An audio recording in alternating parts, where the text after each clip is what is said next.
Okay, now I think I'm understanding how they were able to put he's distilled whatever amount. It says, after distilling and creating over 280 million bottles of world-class rye whiskey, Greg Metz decided to put his decades of experience and passion into Old Elk's straight rye whiskey. So then is he a blender? So what I'm guessing is that, you've got some of those distilleries out there that start up and their first product out is a gin or a vodka because that's super cheap and requires no aging. So they put that out while their product is aging. It's got to be at least 2, age stated under 4, and then over 4, it doesn't need an age statement to be straight, correct? While their stuff is aging that minimum of 2 years, they're selling their gin and their vodka, and maybe they bought some stuff off of MGP that was already aged to put out there. So then as their stuff ages, they start mixing it a little bit. And you see that with, like Freeland Spirits in Portland. Yeah, but this doesn't say distilled in 2 places. It says distilled in Indiana. Right. So it makes me think that they don't blend anything of their own into it yet. So I'm guessing they probably just don't make a rye, or that's newer to their inventory.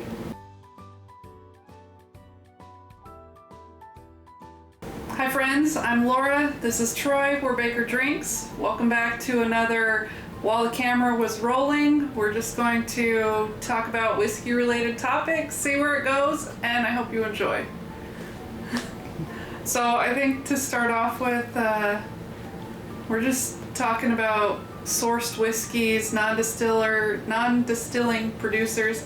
I struggle with that word every time I say NDPs. it. NDP, much easier, although I still struggle because then I gotta really think about what the words are for the letters. But we got some of our favorite brands. We'll drink them while we're talking, and we'll see where it goes. First we have we're finishing up a pour of High West Double Rye Pick, so it's finished in Malbec. Some kind of a wine. A desserty wine. I don't know how to say it the correct way, so we'll just one of those words. And they were recently bought. So I'm not sure how recent it was. They've recently changed their single barrel program. Yeah, I think because they were bought, their new owners decided that they don't want to do that anymore. They're just doing the bourbon. And is it going to be finished or is it not? It's just cask strength bourbon is what I've been hearing. So does that mean it's sourced, or is it, because I know the Double Rye is half sourced, half their own stuff, and I know the American Prairie was all sourced, but then they changed it to bourbon. When they changed it to bourbon, I mean, it's probably still sourced. Yeah, I haven't done a whole lot of research on High West. I know that at one point it was called American Prairie Bourbon or whiskey. I don't even know. I think it's just American Prairie, because I remember when we first got it, I was like, we've got that bottle right there, but yeah, it's American Prairie, and now the bottle just says bourbon. So I don't know if it was American Prairie was sourced and the bourbon is theirs, or I honestly don't even care. But yeah, I mean, I'm just sad that they're doing away with these because their we love these double so rye pick program is gone. Probably they just didn't want to finish all these barrels for people. Yeah, or maybe they were already. I don't even know how it worked. They could have been finishing them, and then people picked which one they wanted. I'm guessing that was it. I mean, otherwise they'd have to wait a long time. Like that latest one that I found down in Albany, it's finished in the Ruby Port for a year. They would have had to have picked that finish like a year ago, plus, because it takes forever to get like months, dumped and bottled into the distributor and out to the store. So probably more like 2 years ago they would have had to pick that finish and then get it in their store. So I'm guessing they just finish a bunch of stuff in random wine barrels that they've, sourced from all over the world. And then you know, they tell whoever's going to purchase their single barrel, we've got these samples available. Which ones would you like to try? They send them to them. They taste them. They pick the barrel. Well, it makes me sad because they're probably at least one of my favorite single barrels. For sure. Like, we love single barrels in general. People's picks. It's fun to see all the differences. But like this gave such a huge range. First of all, the double rye is probably my favorite of their base bottles anyway. Yeah, I would have to try it side by side with the Rendezvous, but for the price, the double rye is like $30 and the Rendezvous is like $75. I didn't know that. Yeah. Do you like that I pick topics that I know nothing about? So I love it's just like I struggle with this whole thing. That's okay. The cool thing though is all of these mom and pop stores across America were able to pick a single barrel, and that single barrel is unique to them. No one else has it. Mm-hmm. You know, I think the last time I checked the OLCC website, there were 3 available in Oregon. There's one in Portland, which we got, which I think was the Merlot finish. Okay. There's the one in Albany, which I just headed down there this last weekend and got, which was the Ruby Port. And there's one in Eugene, which is even further south. And, you know, we're probably going to have to, like, take a road trip to California or something and stop in and grab that one. But that's it. There's those 3 in Oregon, and when they're gone, they're gone. There's not going to be any more. Yeah, I think, we might have better luck finding them in Washington just because they're not listed on a website so much. It's harder to find, harder to know where these picks are. You gotta know the store and know. Yeah. So we've got that Total Wine one from Washington, which is the rum finish. And then we've got the Malbec finish from High Spirits. Something like that. Something like that up in Paulsbo. I feel like we've got another one. I don't know. We've got a handful. But they won't last that long because we drink them pretty regularly. I think because I was expecting that they're going to be around forever. We're going to be able to keep getting all these fun finishes and this tasty rye. I don't know if you remember, it was probably 2 weeks ago, I was watching that live stream with Steven at Tipsy Whiskey Shenanigans. And he finished presenting what he was going to present, and he's like, okay, let's just hang out and drink. Anything on my shelf behind me you guys see, say it in the comments and I'll pour it. And I was like, hey, is that a double rye pick? And he's like, yeah, but it's the only one I got. And I can't replace it, so that's like a special occasion thing. They're that good. Oh, I agree, they're that good. I'm happy we have so many of them. This newest one that is not in our glass, but we just got the Ruby Port. So you said that's the same finish as the Midwinter's Night Dram, but it's in the double rye instead of the Rendezvous rye. Is that what I believe that's correct. The Ruby Port is the Midwinter finish. It could be Tawny Port. It's port. Oh, okay. Yeah. I mean, I don't know. I don't know the difference between those ports that much. I don't either. I think to really understand whiskey, I might have to study wine. But maybe we'll just have to couple times a year we go out to a nice dinner. I'll have to get like a port or something as my dessert drink. I think I'm just going to remain ignorant to it and say I like that or I don't like that. Well, I'll do that too, but I'll still, you know me, I like all kinds of alcohol, so that sounds bad. I worded that wrong. I appreciate all the different nuances with all the different... Within the spirit world. Spirits. I don't know. Yeah, I mean, I just enjoy lots of different tastes, and I think I've never had a port by itself to know. I mean, I think I've tasted enough port finished whiskeys to understand the flavors of port, so I probably would enjoy port. So I've had a port, but it's been probably more than 25 years ago. And But you don't like wine. You've never liked wine. But I remember it being very like savory and like, I don't know, almost bourbony.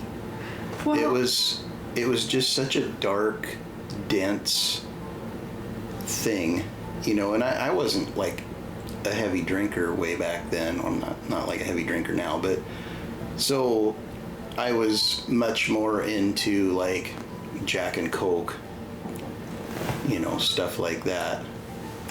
Actually, back then I don't think I've ever liked Jack and Coke. Back then it was probably For a 7 and Jack 7 girl. or Exactly. 7 and 7 or, you know, they used to have this Seagram's VO, which They don't still have that? I don't know, they might. I they haven't still looked at do. that section in a while, I think they still do. you know. And then, you know, I thought I was real high class going to Crown and Coke or Crown and 7.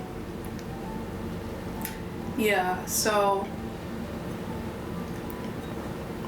I don't know why it's been a long time since I've had regular Jack Daniels. Since we have started drinking whiskey neat, I have not had a old number 7.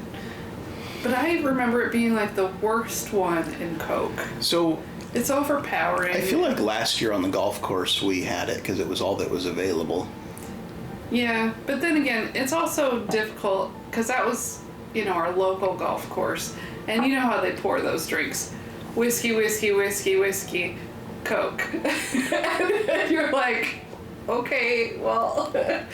So I don't know that it was a good balance. So of the you two. had Jack on the rocks. Yeah, with a hint of What are you Coke. thinking next? Maybe we should just start with the bourbon. Okay.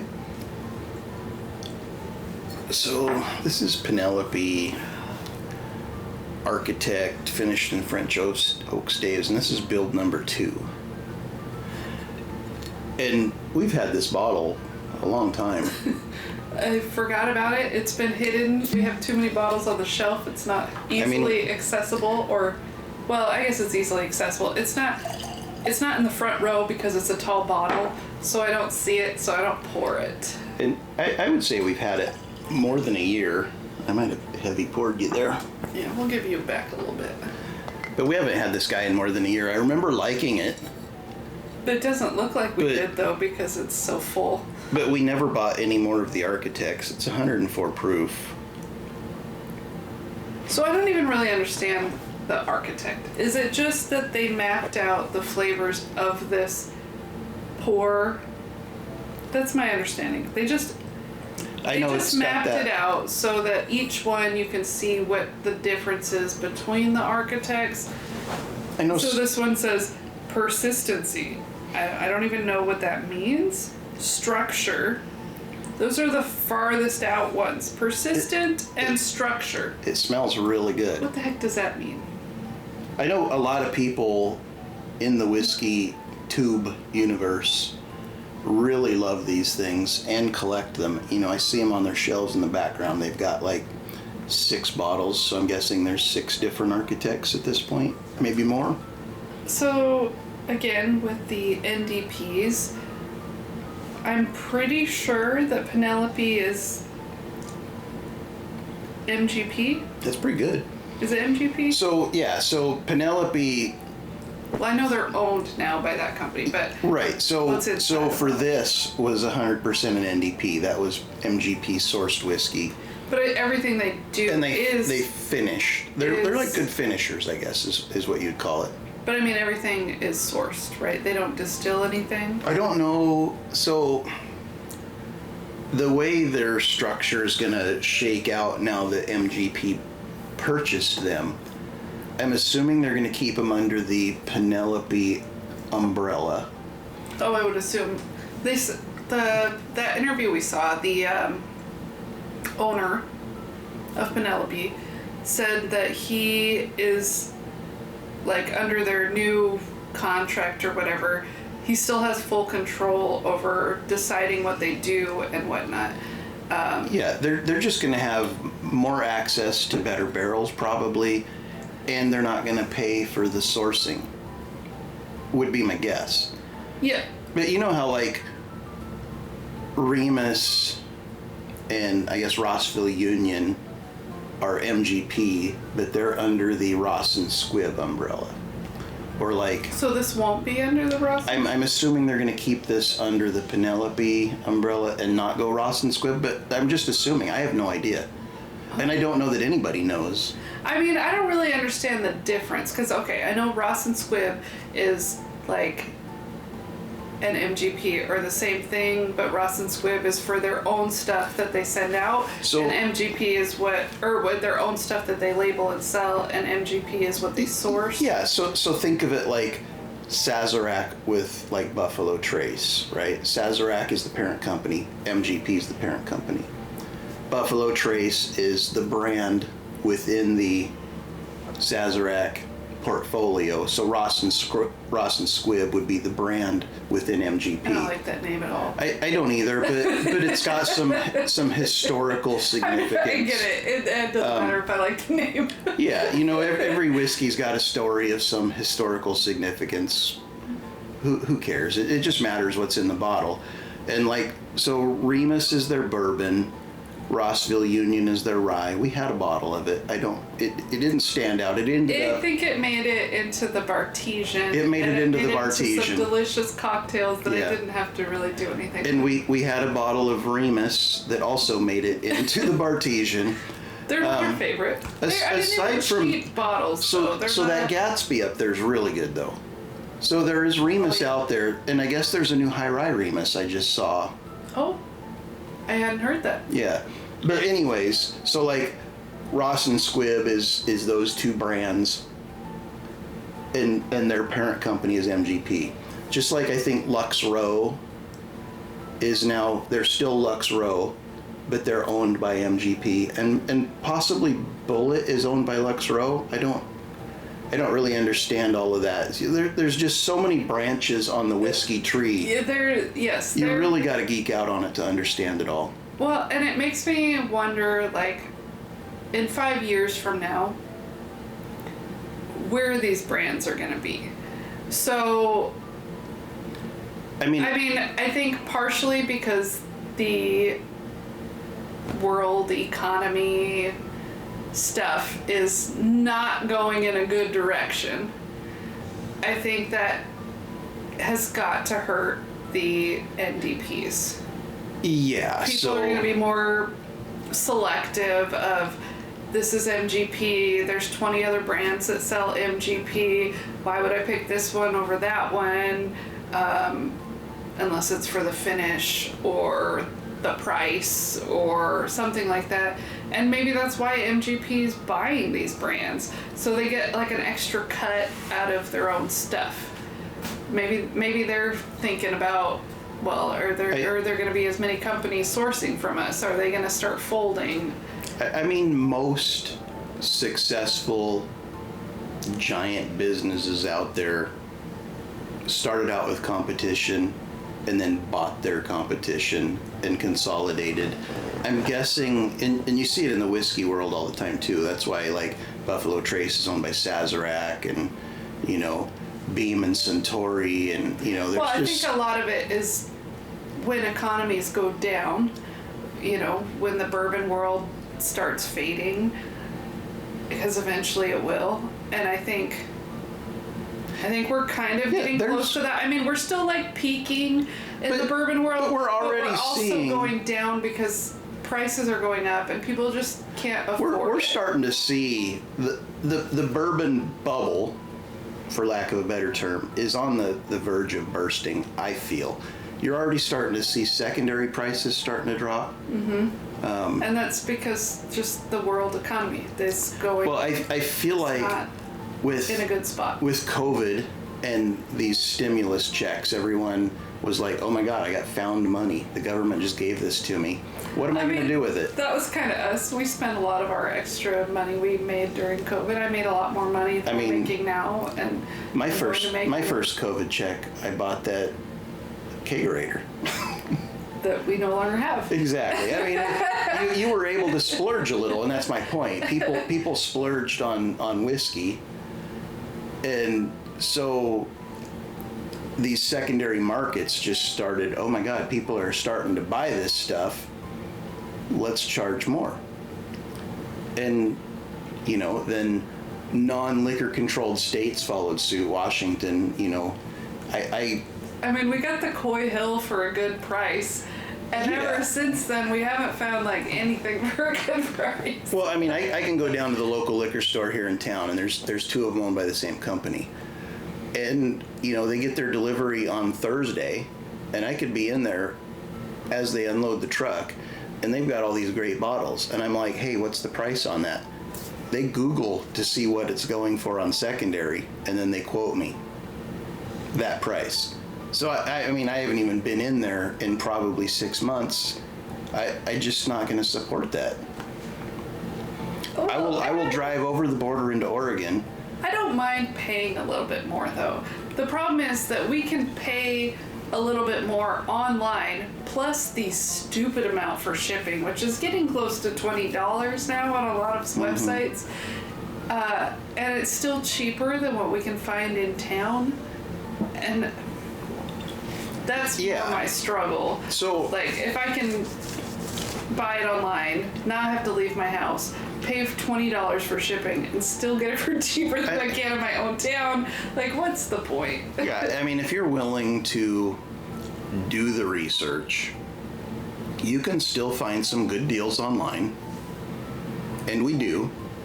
I mean, there's a lot of reputable sites out there that have good bottles at decent prices, plus shipping. So you got to just have that conversation with yourself. Do I want to spend my time?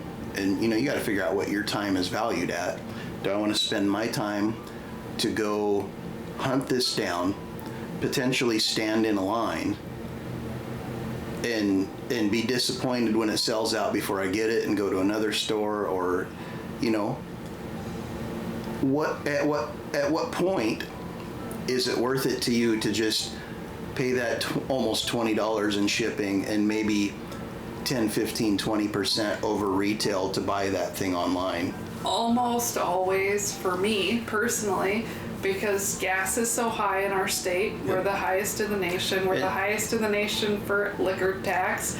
And we're driving. There's nothing within 40 miles. Yes, that's what I was just going to say. We're 40 minutes minimum to the first liquor store, outside of the 3 that we're surrounded by that are all ridiculously priced. Yeah, so when you add in that's why I was going with the gas prices. Yep. I mean, I drive a terrible, a non-efficient vehicle.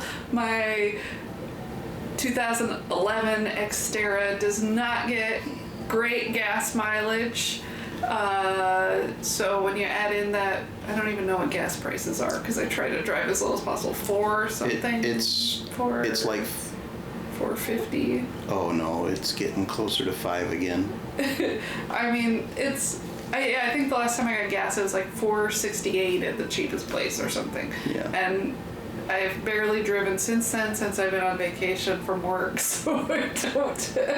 Yeah. I've just been sitting at home not using gas. I like to go out and go into liquor stores and, talk to the people that work there, and, I like to network, and, the last few times I've done that, we've picked up subscribers and stuff. It's fun for me to do. It's just extremely the talking part, It's just extremely expensive to go out and bourbon hunt every weekend, and it's extremely awkward to go out and stand in those stores and film shelves. Which is another topic for you guys. So I'm sure there are people that love filming whiskey hunts. We enjoy maybe doing the whiskey hunt. The actual filming it and creating a video is super awkward. Yeah. It's difficult at busy stores as well because no one wants to, you gotta fight people to get to the shelves, and some of the stores are really like the rows are really narrow, and you just can't. If there's other people, you can't film in them. Honestly, I don't understand. I I don't understand the attraction to those bourbon hunting videos. I mean, we've watched plenty of it. We have, you know, and it's like, oh my God, that bottle's cheap there, or that they have such a great selection there. I think that's the attraction. And maybe that's the attraction, because like you said, we do it ourselves from time to time. But when you're watching the same channel hunt the same stores over and over again, I mean, how many Total Wine hunts do you want to watch? And well, but we don't, you know, we don't put the same store out every time. We No. put out different stores, and I think most of the people do put out different stores. They, although there's this one guy we watch that it's almost always Costco.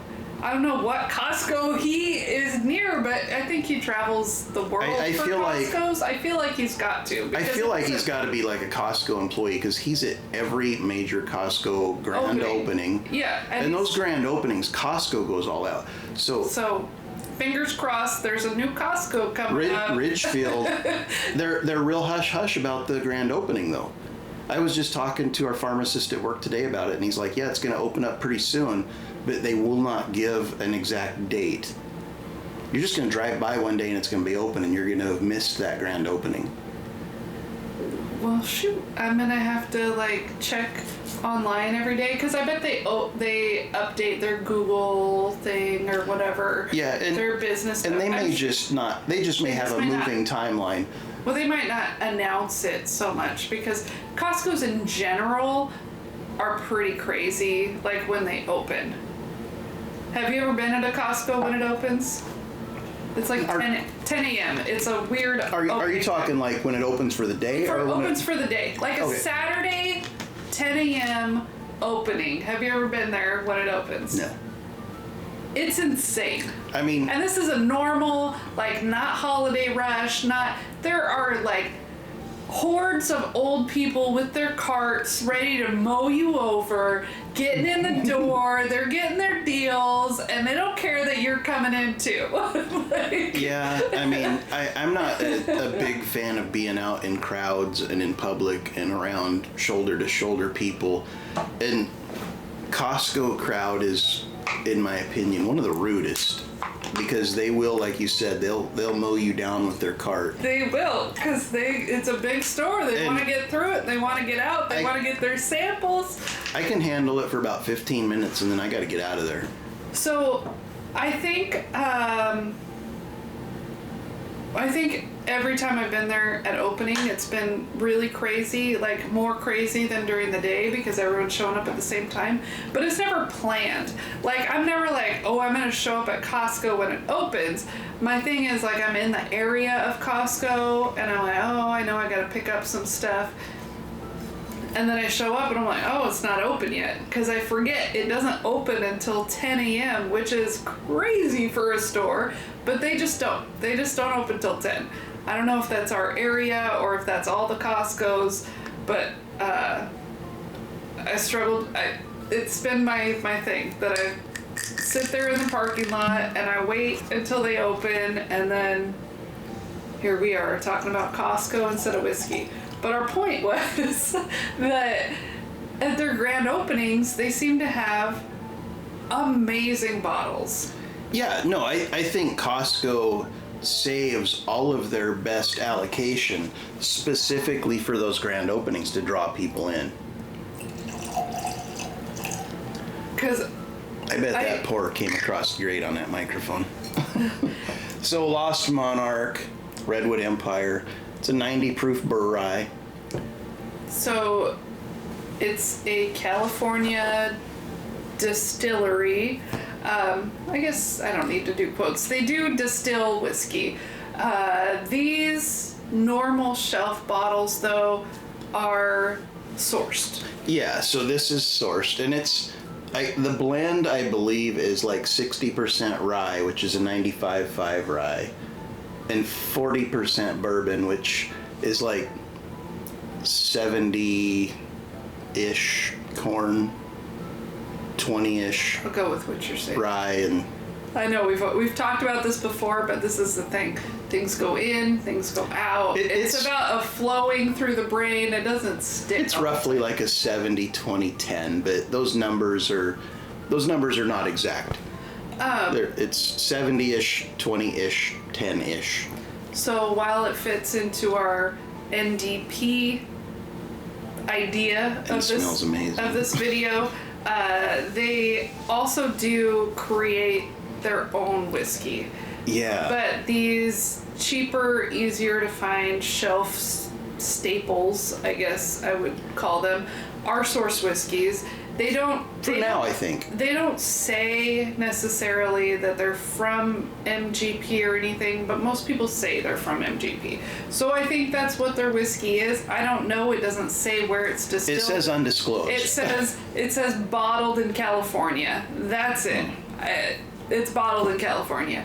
But I think, you know how I was saying that I think some companies are going to fold in the next few years because there's just so many of them out there and the economy is going down. NDPs are a dime a dozen for sure. I don't think this is going to be one of them. I think this is a company that is here to stay. They do a great job blending. They have this Lost Monarch that's a blend of bourbon and rye that not a lot of companies do, and it's fantastic. But they're also creating their own whiskey. So all their bottled and bonds. Their Grizzly Beast and the Rocket Top. Rocket Top. And they're fantastic. And they're not crazy off profile from their sourced whiskeys. Right. And they just put out batch 3 of those. Oh crap, we gotta go find some more. I mean, I don't know. We've got a lot of batch 1 and batch 2 up there. So but if we see them, we're gonna get them. You know we are. But it's their own distillate, and batch 1 was like, okay, we've got this bottled in bond, and you know everybody can look up, you know, the bottled in bond rules to know what it is. And then batch 2, I feel they tweaked the formula a little because the mash bills did change. Yep. And they are better. And they got a little better. And I don't know if that's the tweaking of the mash bill or the extra age, because it's probably got to be like a year older. And now we're on to batch 3, and I really know nothing about it other than I've seen the first couple reviews drop and people and they're like it. Oh, we love it. But everyone loved the first 2 batches. I feel like the sourcing at Redwood Empire is going to start phasing out. I think so too. And I feel like what they're creating is good. Yeah, so what you were talking about a minute ago, where you're saying that in the next 5 years you're going to see a lot of these NDPs fold, I agree with you. So anybody can, with money, obviously you need money, anybody with money can buy barrels of whiskey and sell it as their product as an NDP, okay? Unless you've done something special to stand yourself out from the rest, whether you're a fantastic blender or a fantastic finisher, you're just going to go away. I will give you a third category there. The bourbon junkies. I think that they're probably going to be successful as long as they keep their YouTube channel successful, because people will buy their product just because of who it is. Yeah, they're never gonna. I don't know what they're creating. Maybe their stuff is great and they're blending great, but I think that they're going to sell out of all their products because they're doing such small batches to all the people to support them. So I don't think they're ever going to be on a shelf. I have no idea what their business plan is. They just put out their first few releases at Pours in the Park. They were all single barrels. Yeah. And from what everyone said, they're amazing. And that I trust their palates that they went out and they tested. Yeah, we've bought fantastic single barrels. Okay. But as an NDP, are they going to continue to get those fantastic barrels? Are they going to have like a shelf staple product, something that, that's Bourbon Junkies, whatever the bottle is, you know, like Lost Monarch or whatever? I don't think so. I think they've got their 110 to 15,000 subscribers, and their niche is going to be selling single barrels to their people. Which should be easy because there's only, and they 150 bottles per barrel or whatever. Right. So, I mean, so prior to them having their own distillery, they had to partner with somebody like Bourbon Outfitters or Justin's House of Bourbon or something like that to sell their product. You know, they would pick a barrel. Whoever partnered with them did all of the legal stuff behind the scenes, and I don't know that they made any money off of it. So, like, ADHD whiskey, he has said several times he makes no money on these. And so, you know, when they say that, I don't know if they mean they make no money because they pay to, like, fly out to these places to taste them, and they only make enough money to cover those costs, or if they legit make no money. I don't know. And then either way, it's fine. I think they should charge a little bit. Because I feel like it's somebody has commissioned them to pick a single barrel for them to sell and put their name on it. You know what I mean? Oh, well, that makes sense too. I mean, I don't know. But back to my original point, I feel like I divert you lots rabbit of times. holes here, guys. I'm very distracted. So back to my original point, I feel like in the next 5 years, you're 100% correct that a lot of NDPs are going to go away. Right now, we're in the boom of bourbon. There's huge boom, but booms don't last so long. It's Bourbon Night just put out a video like maybe a month or two ago where they went into a Total Wine and they filmed the entire bourbon aisle, which is huge. Oh, when they did the colors. And they color coded them to where like all of this color is an NDP and all of this color is like their own distillate type of thing. And then they also had a third color where it's completely unknown or something. So like the NDP was probably 80% of the aisle. Going to Total Wine, it's overwhelming because you don't. Well, I mean, we go often enough that we're starting to recognize some of the brands. But there are so many brands that you've never heard of. And they're designed to take your money. Like Bourbon Junkies literally this last week just put out a video about these labels are designed to trick you into buying them. And the ethics behind it is another issue, but it's ridiculous. But so again, back to my original point. Can I just keep derailing you? No, I'm gonna get it out this time. I'll try. Okay, so you're an NDP during the bourbon boom. You've got a very limited number of months to years where you're going to remain viable. Okay, I feel like we're at the peak. We may have just eclipsed the peak and we're coming down now. The bubble's about to burst. I feel like it is. I am predicting it right now. With the secondary prices coming as an NDP, unless you're the Bourbon Junkies or Bruzel or Whiskey Tribe or somebody with 100,000 plus subscribers that you can pick single barrels and sell them as your own product, you're going to go away. Or unless you pick great barrels and you're fantastic at blending, like barrel bourbon or barrel spirits, barrel craft spirits, probably some of the best blenders on the planet. I feel like they're safe. Or Nulu, that I think is great at finishing. So that's the third third category. I Thank beat you to it. So unless you've got your established audience of people to buy your whatever branded barrel, you're a great blender like Barrel Craft Spirits, or you're a great finisher like Nulu, you're going away. So those companies are just going away. Okay, before you derail me again, let me finish. I got some though.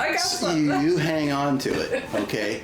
So now you're the MGP of the world. You see somebody that's successful at something like a Penelope. They're great blenders and finishers. We're going to snatch them up. Those are the people that are getting bought up right now. The Penelopes, the High Wests. So they're great at blending and finishing. So Penelope is gone. They're MGP now. High West is gone. I don't know who bought them. I don't care. I can't remember. It was a name I never heard. But those distillers are the first wave of acquisitions. The next wave of acquisitions is going to be okay, these guys blend great, barrel, which I think they're going to be safe. Somebody's got to pony up a ton of bucks to buy You barrel. mean, like mid-tier. Because so you got the lower because tier. barrel is also Stellum, right? Yes. Stellum's their cheap bottom shelf. Yeah. Which is, I feel like, pretty close in price, so I don't know that I can consider it their cheap alternative. Yeah. And then the Nulus, which is an amazing finisher. So those are the companies that are going to stand out in this sea of mediocrity. You know, everybody's buying 5-year MGP and putting it in a bottle with their name on it. Unless you do something great with it, you're just going to go away. You're not going to be able to continue to buy that and compete in that market. So these guys stand out. They're going to get bought. Nulu in the next couple of years is going to get bought. Possibly. Heard it here first. Barrel, I think, is safe for a few years, but eventually they're going to get bought too. I mean, most of the big companies are are owned by an even bigger company. You just saw Beam Suntory. And it's actually Suntory Beam. Suntory Beam, whatever. it's not. Jim Beam does not own themselves, is what I'm saying. Is that it's a bigger company than them. Just like Sazerac, that's a huge. Their own. Is it a bigger company than Sazerac or Sazerac? I mean, there are bigger companies than Sazerac, but Sazerac is a pretty big one, and they own Buffalo Trace. But I mean, they own so many. Oh yeah, their portfolio is huge. All of these giant conglomerates, and most of them are European or Japanese in the Suntory Beam case. Well, yeah, because a lot of them bought these companies in the U.S. when we were in a downturn. During Prohibition, during the companies that couldn't get the licenses in the 80s, bourbon was dead. Well, the medicinal whiskey during Prohibition, if they couldn't get that, they had to be bought by someone else to keep them going. Or the 80s when people were all vodka, gin, clear spirits, flavorless stuff. Yeah. Then they had to be bought by bigger companies. So that's why we've got so many companies that are separate, but they're owned by the same people. Yes. So, I mean, we have a huge whiskey collection at our house. I feel like in the next 5 years, it's probably not necessarily going to grow too much in size. I feel like we're going to start replacing more of the similar type stuff with more unusual. We're totally the unusual liquor type people. Yeah, so we'll have more Scotch. We'll have more of the weird stuff. We're single barrels. We're unique, off-profile stuff that's just not vanilla, caramel, brown sugar. And I think I know why, after tasting this Penelope, why we're not further in the barrel. It's good. It was really good. It's just it's good. After that, I mean, I think it was an $80 MSRP bottle. And there's 20 other bottles on the shelf that taste very similar. Would I replace it? No. Which is why we only have the one bottle of it, even though they've got to have 10 different architects by now. And I just haven't felt the need for it. Yeah. I'll take some water too.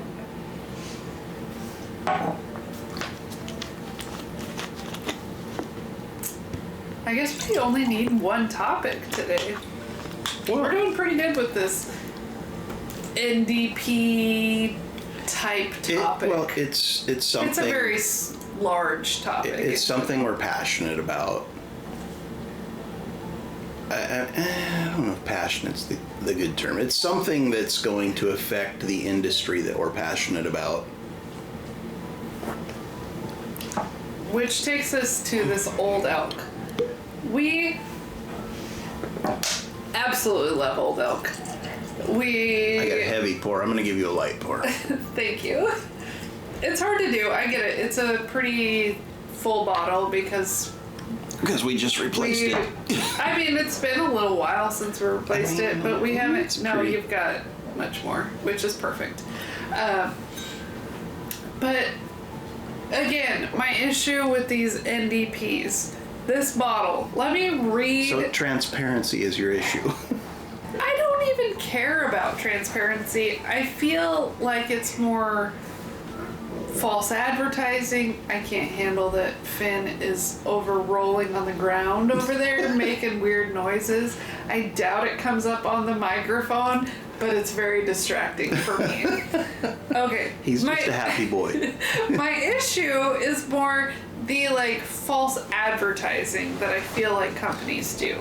They try to trick consumers, which is what you were saying with like at Total Wine, you get, bottles that try to make themselves seem like Blanton's or... Well, they will straight up tell you, like, since Sazerac also owns Barton's, I believe, 1792, they're going to tell you something sourced from Barton's this is also Blanton's under a different label. What's that bottle that we actually enjoyed the taste of, but it was expensive? Bottled and Bond had a horse on it that's Total Wine exclusive. Oh, that was Chestnut Farms? Yeah, sure. I think that sounds right. Chestnut something. I mean, their Bottled and Bond is very good. And then it's just not $140 they had good. us taste all these bottles and we're like, oh yeah, that's good, I agree. And then they brought us to it on the shelf and it was $120 and we're like, I don't know that it was that good. But they like to tell you things like, this is made by the same people that make Blanton's, and this is, while technically accurate, the main company owns both the brands. It's not the same distillery. I'm telling him to lay down and he's just high-fiving me. Hey! Get over here and lay down. Lay down! He's like, Mama said that I could sit on her lap. My issue with Old Elk is what they have written on their bottle. More than what's inside the bottle. I absolutely love this Old Elk rye. My issue is what they say. So, at Old Elk Distillery, the proof is in the bottle. Okay, I'll get that. It tastes good. In his distinguished career spanning more than 4 decades, our master distiller, Greg Metz, has distilled millions of bottles of world-class rye whiskey. Also correct. He was the master distiller at MGP.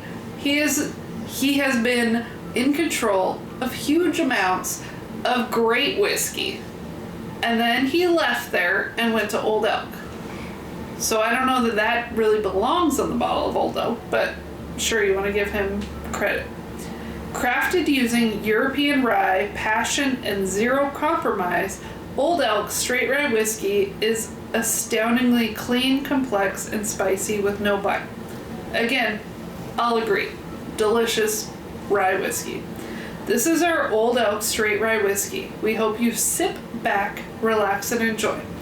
So, reading that, if I don't know anything about this brand, I think they got this master distiller that's amazing, and then he created his own stuff for this brand. That's not the fact though, because then you gotta find lower on the label, not easily find, it says distilled in Indiana. So they sourced the whiskey. I'm not someone that normally cares about transparency. I don't care if you put all the details, what your mash bill is, how many years old it is.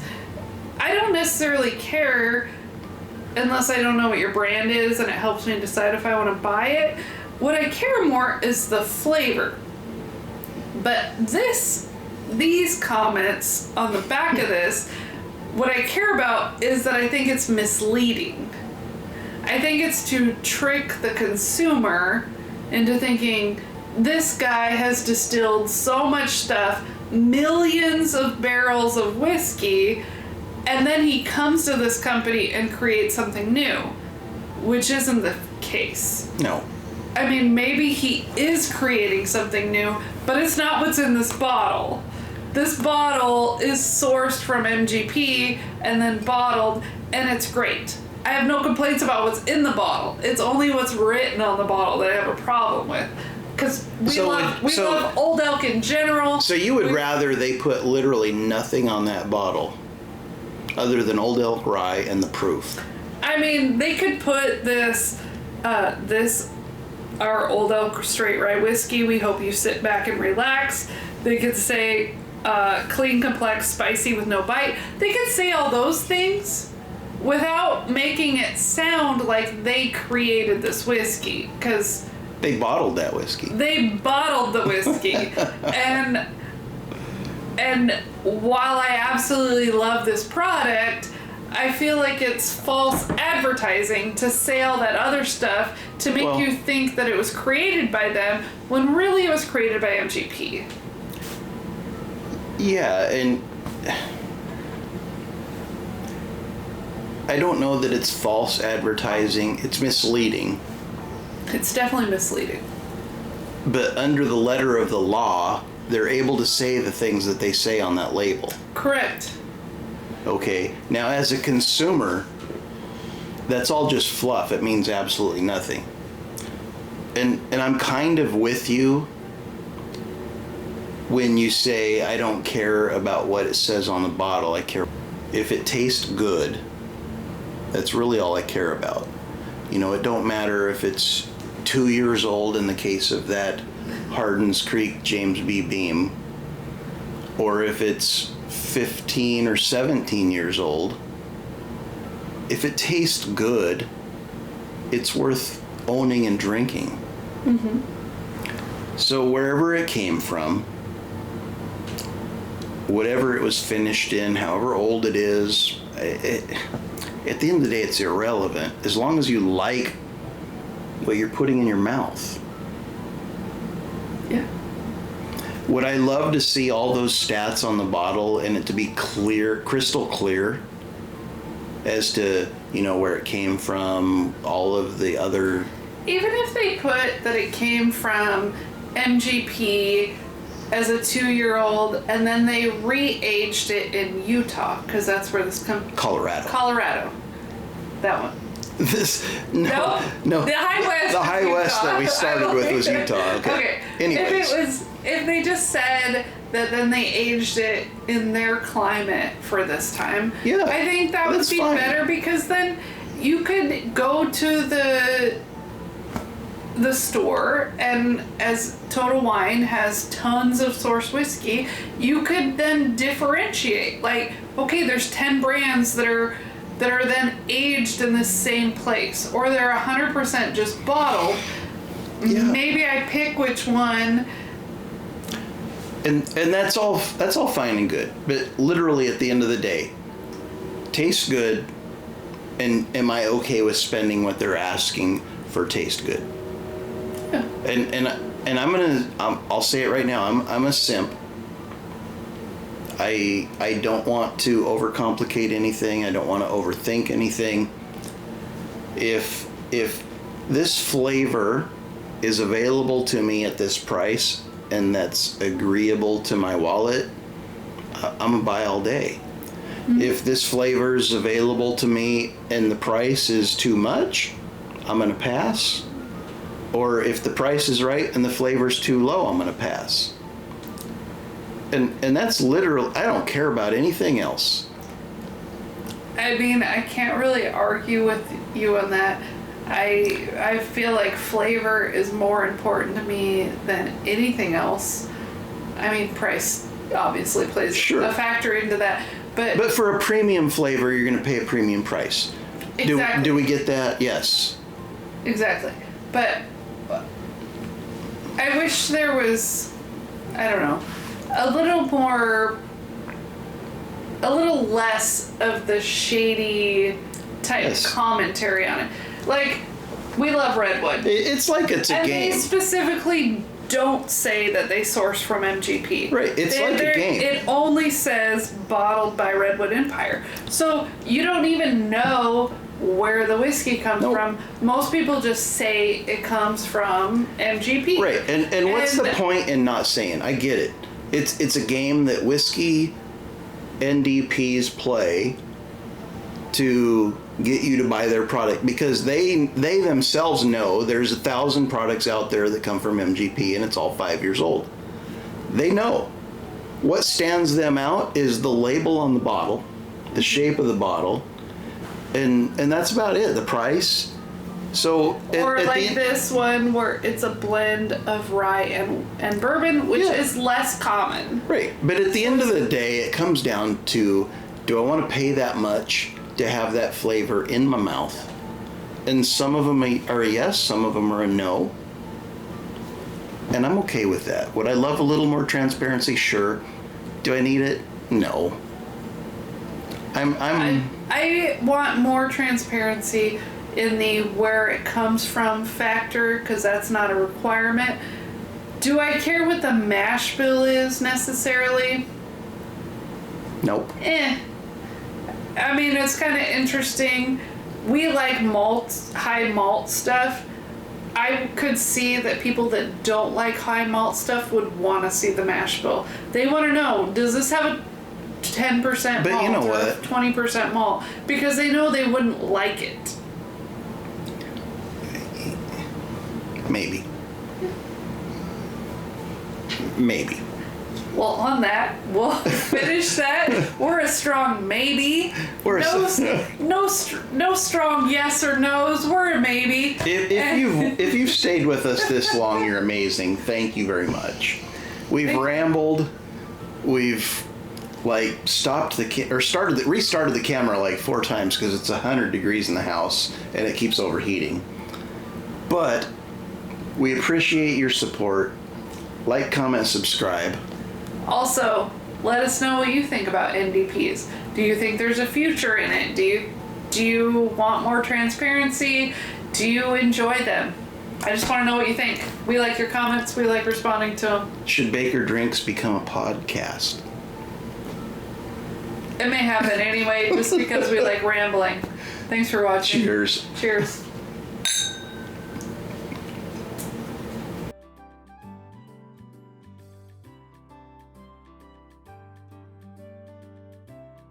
I just want to remind you guys that I will be doing a giveaway once I hit 1,000 subscribers on my live stream.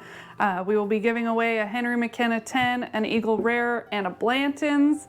I just need you to subscribe, share my videos, leave comments, anything you can, and then join on the live stream once we hit 1,000 subscribers.